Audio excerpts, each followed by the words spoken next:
উপদেষ্টা মারা গেছে উনি ওনার জানাজায় টুপি পরে হাজির হয়েছে মারহাবা কর দেখে ভালো লাগে পুরুষ মানুষ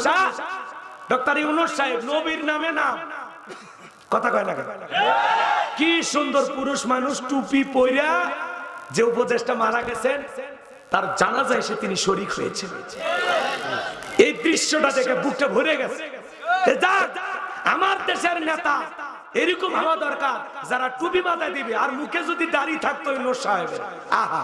আরো কলিজাটা ভরে যেত কি আছে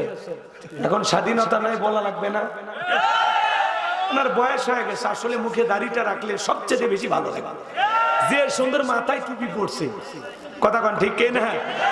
আল্লাহ আমাদের অন্তর্বর্তীকালীন সরকার ইউনূস সাহেবকে সঠিক বুঝ দান করুন সঠিকভাবে দেশকে এগিয়ে নিয়ে যাওয়ার তৌফিক দান করুন সরে বলুন আমিন